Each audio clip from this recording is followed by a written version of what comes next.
علیہ وسلم کی خدمت میں حاضر ہوتے ہیں اور فرماتے ہیں کہ یا رسول اللہ،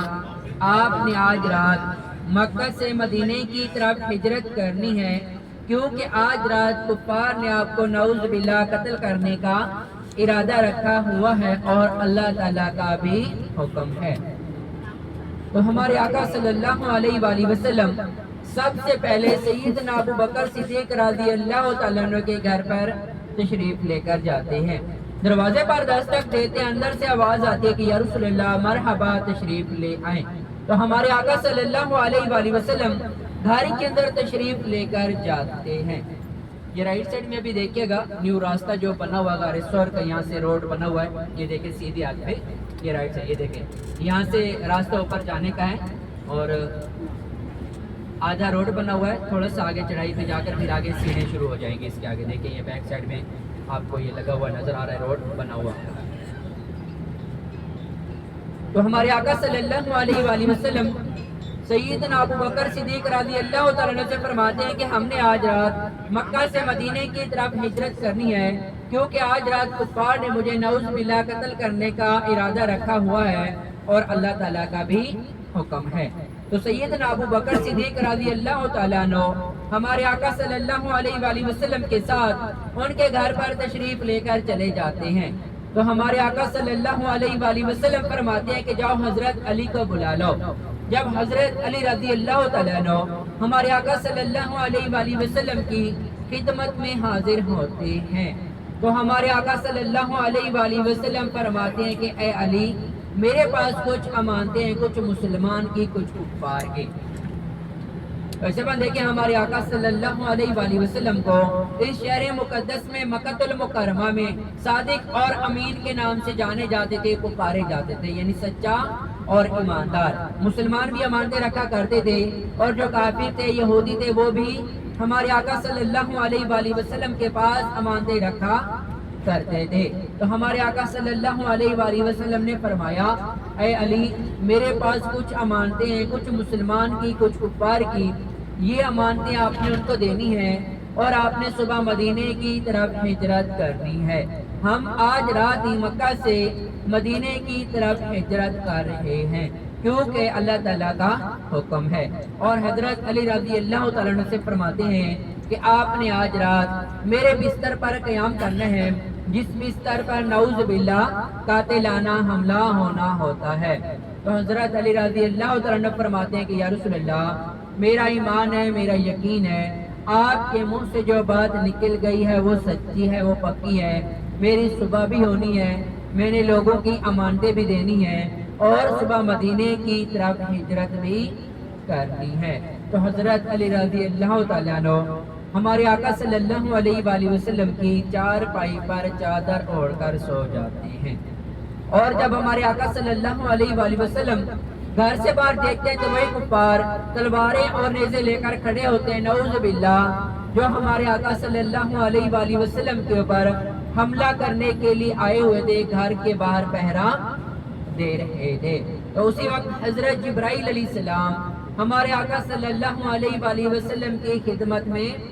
حاضر ہوتے ہیں۔ ویسے بات دیکھیں ہمارے آقا صلی اللہ علیہ وآلہ وسلم نے 40 سال کی عمر میں نبوت کا اعلان کیا اور نبوت کا جو عرصہ تھا وہ 23 سال تھے، 23 ایئر تھے۔ یہ رائٹ سائڈ میں دیکھیں سیدھی ہاتھ پہ آپ کو یہ مسجد نظر آ رہی ہے، مسجد الراجی، یہ الراجی بینک والے۔ ویسے میں آپ کو بتا رہا تھا کہ ہمارے آقا صلی اللہ علیہ وآلہ وسلم کا نبوت کا جو عرصہ تھا وہ 23 سال تھے۔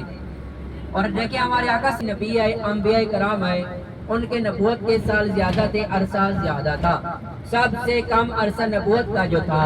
وہ ہمارے آقا صلی اللہ علیہ وآلہ وسلم کا تھا، اور اتنی کم عرصے میں حضرت جبرائیل علیہ السلام سب سے زیادہ وحی لے کر نازل ہوئے تھے ہمارے آقا صلی اللہ علیہ وآلہ وسلم کے پاس۔ اتنا کسی اور نبی کے پاس وحی لے کر نازل نہیں ہوئے تھے جتنا ہمارے آقا صلی اللہ علیہ وآلہ وسلم کے پاس وحی لے کر نازل ہوئے تھے۔ تو حضرت جبرائیل علیہ السلام فرماتے ہیں کہ یا رسول اللہ، اپنی مٹھی میں تھوڑی سی مٹی اٹھائیں اور سورہ یاسین کی چند آیات پڑھ کر ان کفار کے سروں میں جھاڑ دیں۔ تو ہمارے آقا صلی اللہ علیہ وآلہ وسلم تھوڑی سی مٹی اٹھاتے ہیں اور سورہ یاسین کی چند آیات پڑھ کر ان کفار کے سروں میں جھاڑ دیتے ہیں، وہ کفار اس طرح اندھے ہو جاتے ہیں کہ ہمارے آقا صلی اللہ علیہ وآلہ وسلم اور سیدنا ابو بکر صدیق رضی اللہ تعالیٰ عنہ ان کے بیچوں بیچ گزر جاتے ہیں اور انہیں پتہ بھی نہیں چلتا۔ اور جب ہمارے آقا صلی اللہ علیہ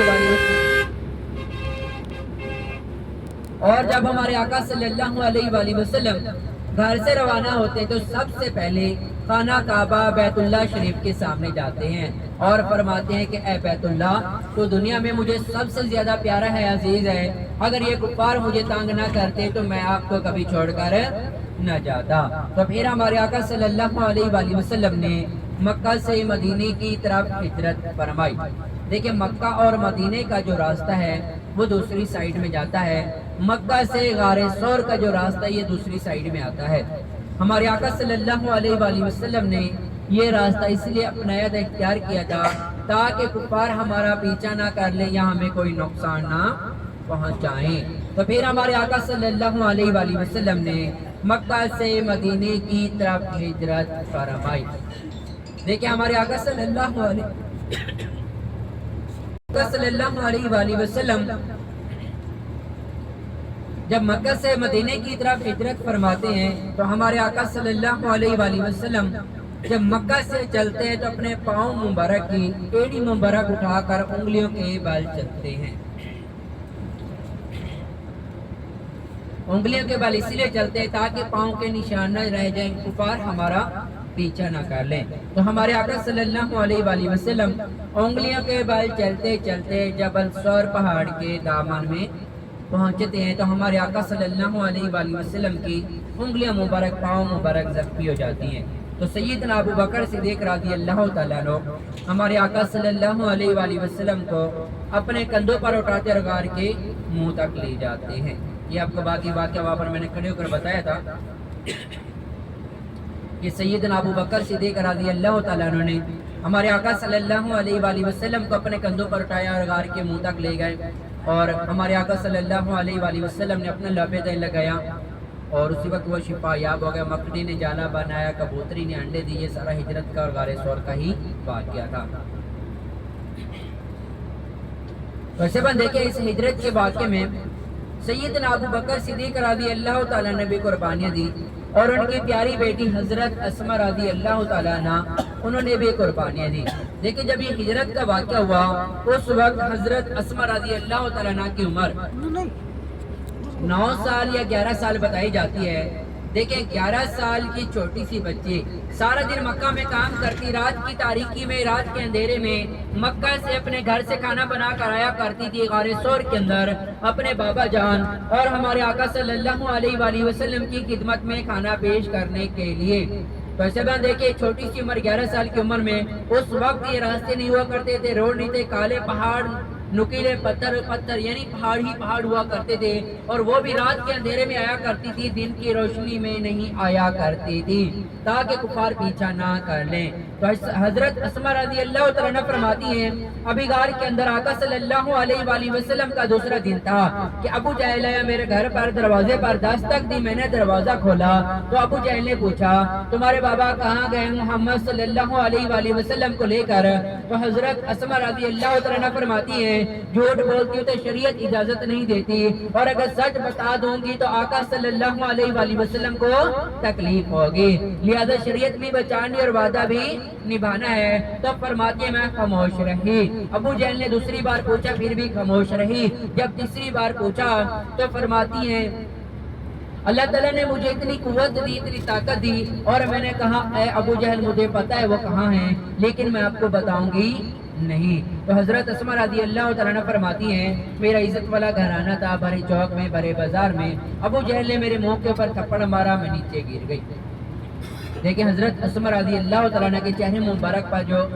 ابو جہل نے تھپڑ مارا تھا انگلیوں کے نشان پڑ گئے تھے۔ حضرت اسماء رضی اللہ تعالیٰ عنہ فرماتی ہیں لوگوں نے ابو جہل کو پکڑا اور واپس لے گئے، اور فرماتی ہیں میں گھر کے اندر گئی، اسی طرح تیاری کی، کھانا بنایا، کھانا بنا کر غار ثور کے اندر اپنے بابا جان اور آقا صلی اللہ علیہ وآلہ وسلم کی خدمت میں حاضر ہو گئی۔ تو حضرت اسما رضی اللہ تعالیٰ عنہ فرماتی ہیں جب سیدنا ابو بکر صدیق رضی اللہ تعالیٰ عنہ نے اپنی پیاری بیٹی حضرت اسما رضی اللہ تعالیٰ عنہ کے چہرے مبارک پر انگلیوں کے نشان دیکھتے ہیں تو بہت دکھی ہوتے ہیں، پریشان ہوتے ہیں اور پوچھتے ہیں بیٹا کیا ہوا؟ تو فرماتی ہے میں خاموش رہی۔ اور جب آقا صلی اللہ علیہ وآلہ وسلم نے پوچھا بیٹا کیا ہوا؟ تو فرماتی یا رسول اللہ ابو جہل آیا تھا آپ کے بارے میں پوچھ رہا تھا، جھوٹ بولتی تو شریعت اجازت نہیں دیتی اور اگر سچ بتا دیتی تو آپ کو تکلیف ہوتی، لہٰذا میں خاموش رہی تو ابو جہل نے میرے منہ کے اوپر تھپڑ مار دیا۔ تو حضرت اسما رضی اللہ تعالیٰ عنہ فرماتی ہیں اسی وقت آقا صلی اللہ علیہ وآلہ وسلم نے دعا کے لیے ہاتھ اٹھائے اور اللہ تعالیٰ سے دعا کی یا اللہ میں ابو بکر اور ان کے گھر والوں سے راضی آپ بھی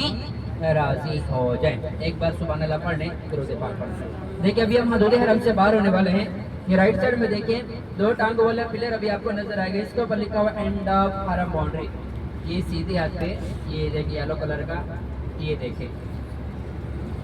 اگر آپ میں سے کوئی گیا ہو یا جائے گا مسجد کے بالکل باہر دیکھیں گے یلو کلر کا بورڈ لگا ہوا ہوگا اور جو مسجد ہے وہ بھی حدود حرم سے باہر بنی ہوئی ہے۔ ویسے بند ہے کہ ہمارے آقا صلی اللہ علیہ وآلہ وسلم نے فرمایا اللہ تعالیٰ نے خانہ کعبہ پر اور مسجد نبوی پر بہت سی رحمتیں اور شانیاں عطا فرمائی ہیں۔ ہمارے آقا صلی اللہ علیہ وآلہ وسلم نے فرمایا اگر آپ نماز اپنے گھر پر ادا کرتے ہیں تو آپ کو ایک نماز کے بدلے ایک نماز کا اجر ملتا ہے، ثواب ملتا ہے، اور وہی ایک نماز اگر آپ باہر مسجد میں جماعت کے ساتھ ادا کریں گے تو آپ کو ایک نماز کے بدلے 27 نمازوں کا اجر ملے گا، ثواب ملے گا، اور وہی ایک نماز اگر آپ جائیں گے آپ مدینہ پاک میں مسجد نبوی میں ادا کریں گے تو آپ کو ایک نماز کے بدلے 50,000 نماز پڑھنے کا اجر ملے گا، ثواب ملے گا، اور وہی ایک نماز اگر آپ آئیں گے حدود حرم کے اندر یا حرم کے اندر ادا کریں گے تو آپ کو ایک نماز کے بدلے 1,00,000 نماز پڑھنے کا اجر ملتا ہے، ثواب ملتا ہے۔ یہ رائٹ سائڈ میں دیکھیں آپ کو یونیورسٹی نظر آ رہا ہے جامعہ ام القرا، یہ مکہ المکرمہ کی سب سے بڑی یونیورسٹی ہے۔ اس یونیورسٹی کے اندر دینی تعلیم دی جاتی ہے، دنیاوی بھی، یعنی قرآن پاک کی تعلیم دی جاتی ہے، مفتی قاری حافظ بنتے ہیں، ڈاکٹر انجینئر کی بھی تعلیم دی جاتی ہے، اور اس کا سارا خرچ جو یہاں کی گورنمنٹ سعودی حکومت ہی اٹھاتی ہے۔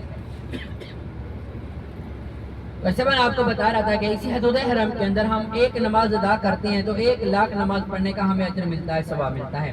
اور دیکھیں 1,00,000 نماز ہم اپنے ملک میں اپنے گھر پر اپنی 70-80 سالہ زندگی میں بھی نہیں ادا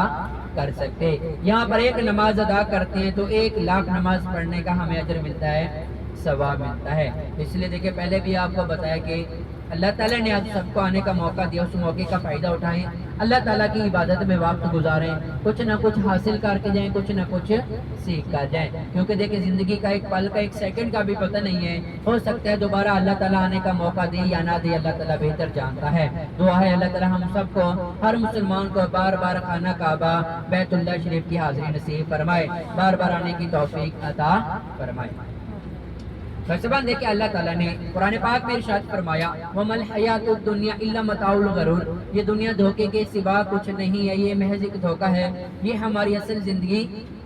نہیں ہے۔ ہماری اصل زندگی شروع ہونی ہے ہمارے مرنے کے بعد۔ دیکھیں اللہ تعالیٰ نے ہم سب کو اپنی عبادت کے لیے پیدا کیا۔ اللہ تعالیٰ نے فرمایا حقوق اللہ بھی ادا کرتے رہے اور حقوق العباد بھی۔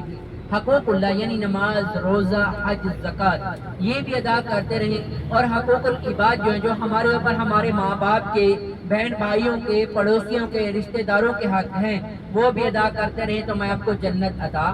کروں گا۔ اور دیکھیں اللہ تعالیٰ نے یہ بھی فرمایا حقوق اللہ جو ہے وہ میرے حق ہیں، ان میں سے اگر کوئی ایک رکن چھوٹ جائے گا وہ میں معاف کر دوں گا، اور حقوق العباد کا جو مسئلہ ہے وہ آپ کا، میرا، ہم سب کا مسئلہ ہے۔ اللہ تعالیٰ نے فرمایا جو بندہ کسی کا حق کھاتا ہے یعنی کسی کے پیسے کھا جاتا ہے، زمین پر قبضہ کر لیتا ہے یا کوئی بھی چیز چھین لیتا ہے یا قبضہ کر لیتا ہے، تو اللہ تعالیٰ نے فرمایا جب تک وہ بندہ سچے دل سے معاف نہیں کرے گا میں بھی ہرگز معاف نہیں کروں گا۔ رائٹ سائڈ میں دیکھیں یلو کلر کا بورڈ، اس کے اوپر لکھا عرفات، یہاں سے میدان عرفات کی باؤنڈری شروع ہوتی ہے۔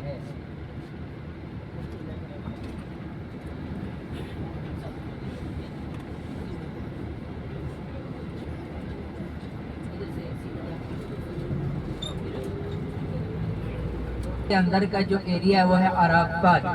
میدان عرفات اللہ تعالیٰ کا رحمت و بھرا میدان ہے۔ اس میدان کے اندر کسی بھی کونے میں آپ دعا کریں گے تو اللہ تعالیٰ آپ کی دعاؤں کو قبول فرمائے گا۔ اور یہ وہ میدان ہے جہاں پر محشر کا میدان لگنا ہے، روزے قیامت ہمارا حساب کتاب ہونا ہے اسی میدان کے اندر، میدان عرفات کے اندر۔ تو اس سے بعد دیکھیں میدان عرفات کے اندر 9 ذی الحجہ کے دن کو یہاں پر حاجی آتے ہیں حج کا رکن ادا کرنے کے لیے۔ 9 ذی الحجہ کے دن کو اس میدان کے اندر آنا لازمی ہوتا ہے، ضروری ہوتا ہے۔ اگر کوئی بندہ اس میدان کے اندر داخل نہیں ہوتا تو اس کا حج کا رکن پورا نہیں ہوتا، چاہے ساری زندگی بھی اس میدان کے باہر بیٹھا رہے پھر بھی اس کا حج پورا نہیں ہوگا۔ حج کا رکن ادا کرنے کے لیے، پورا کرنے کے لیے میدان عرفات کے اندر آنا لازمی ہے، ضروری ہے۔ دیکھیں حج کے دنوں میں جو حاجی آتے ہیں، بیمار ہو جاتے ہیں، سیریس حالت میں بھی چلے جائیں، یہاں کی سعودی حکومت کی ذمہ داری ہوتی ہے، ان کو ایمبولینس سے یا ہیلی کاپٹر سے لے کر آتے ہیں، اسی میدان کے اندر، میدان عرفات کے اندر چند منٹ اس کے قدم لگواتے ہیں۔ جب چند منٹ اس میدان کے اندر اس کے قدم لگتے ہیں تو وہ بندہ حاجی بن جاتا ہے۔ اور اسی میدان کے اندر ہماری 2 زیارت ہیں میدان عرفات کے اندر، 2 زیارت، ایک مسجد نمرہ اور دوسرا جبل رحمت کی پہاڑی۔ دیکھیں مسجد نمرہ جو ہے سال میں ایک دن کے لیے کھولی جاتی ہے، 9 ذی الحجہ کے دن کو، سارا سال بند رہتی ہے یہ مسجد۔ اس مسجد کے اندر حج کا خطبہ دیا جاتا ہے 9 ذی الحجہ کے دن کو، آپ سنتے ہوں گے، لائیو دیکھتے بھی ہوں گے۔ 9 ذی الحجہ کے دن کو جو حج کا خطبہ دیا جاتا ہے اسی مسجد کے اندر، مسجد نمرہ کے اندر دیا جاتا ہے۔ اور مسجد نمرہ کے اندر ظہر اور عصر کی ایک اذان دی جاتی ہے، دونوں نمازیں ایک ساتھ الگ الگ اقامت کے ساتھ ادا کی جاتی ہے، پہلے ظہر کی، اس کے فوراً بعد عصر کی نماز پڑھتے ہیں جو مسجد نمرہ میں نماز ادا کرتے ہیں۔ اور جو حاجی اپنے خیموں میں نماز ادا کرتے ہیں وہ ظہر کی الگ پڑھتے ہیں، عصر کی الگ نماز ادا کرتے ہیں۔ دیکھیں حج کے دنوں میں تقریباً 20 لاکھ کے قریب یہاں پر حاجی ہوتے ہیں جو حج کا رکن ادا کرنے کے لیے آتے ہیں، اور مسجد نمرہ کے اندر تقریباً 1.5 سے 2 لاکھ کے قریب حاجی آتے ہیں۔ باقی جتنے بھی حاجی ہوتے ہیں وہ اپنے خیموں میں وقت گزارتے ہیں، کیونکہ حج کے دنوں میں یہاں پر گرمی کی شدت بہت ہی زیادہ ہوتی ہے۔ گرمی کی شدت کو کم کرنے کے لیے جو حج کے دنوں میں خیمے بنائے جاتے ہیں ان میں اے سی لگائے جاتے ہیں، کھانے پینے کا سب انتظام کیا جاتا ہے۔ ویسے بات دیکھیں یہ لیفٹ سائیڈ میں آپ کو مسجد نمرہ نظر آ رہی ہے، فرنٹ والے 3 گنبد اور 2 مینار نظر آ رہے ہوں گے، یہ میدان عرفات سے باہر کا حصہ ہے۔ حج کا خطبہ بھی اسی باہر والے حصے میں دیا جاتا ہے۔ 2 مینار جو بڑے ہیں فرنٹ والے آگے کا حصہ، یہ میدان عرفات سے باہر کا حصہ ہے۔ حج کا خطبہ بھی اسی باہر والے حصے میں دیا جاتا ہے۔ یلو کلر کا بورڈ بھی آپ کو وہاں پر لگا ہوا نظر آئے گا، اور یہ باہر والا حصہ بھی آپ کو لگا ہوا نظر آ رہا ہوگا۔ اور دیکھیں انشاءاللہ ابھی ہم 2 منٹ کے اندر انشاءاللہ ابھی ہم پہنچ جائیں گے مسجد نمرہ پر، گاڑی روکیں گے انشاءاللہ 5 منٹ کے لیے، بعد ہم نے اگلی زیارت کی طرف چلنا ہے جبل رحمت کی پہاڑی پر۔ دیکھیں وہ بھی میدان عرفات کے اندر ہی ہے۔ میدان عرفات جو ہے 13 کلومیٹر کے ایریا میں پھیلا ہے، اس کا ٹوٹل جو رقبہ 13 کلومیٹر کا ایریا بنتا ہے میدان عرفات کا۔ دیکھیں انشاءاللہ ابھی مسجد نمرہ پر گاڑی روکیں گے، لیکن یہاں پر دیکھیں زیادہ لوگ لے کر نہیں آتے، آپ کو زیارت کے لیے ہی لے کے آیا ہوں۔ 5 منٹ کا ٹائم ہے، 5 منٹ کے بعد جائیں گے جبل رحمت کی پہاڑی کے دامن میں، وہاں پر انشاءاللہ دعا مانگیں گے، دعا مانگنے کے بعد پھر واپس آنا ہے انشاءاللہ مسجد جورانہ کی طرف بھی جانا۔ آگے اور بھی زیارت ابھی باقی ہیں، مزدلفہ ہے، مینا، جمرہ، شیطان، یہ ساری آگے اور بھی زیارت ہے۔ یہاں سے عرفات جبل رحمت کی پہاڑی کے دعا مانگنے کے بعد پھر انشاءاللہ اگلی زیارت ہوں گی مزدلفہ، مینا، جمرہ، شیطان، مسجد خیف، مقام اسماعیل، اور وہ زیارت کرنے کے بعد انشاءاللہ پھر مسجد جورانہ جائیں گے انشاءاللہ۔ تو انشاءاللہ دیکھیں یہاں پر گاڑی روک رہے ہیں، 2-4 منٹ کے لیے نیچے اتریں، اگر کسی نے اترنا ہے دعا مانگنے دعا مانگ لیں، اگر گاڑی میں بیٹھ کر مانگیں گے پھر بھی ہم یہاں پر دعائیں قبول ہوتی ہیں۔ دیکھیں میدان عرفات، یلو کلر کا بورڈ یہاں پر لگا ہوا ہے، یہ سارا عرفات کا میدان ہے۔ ابھی اسی میدان کے اندر ہی رہنا ہے، یہاں پر 5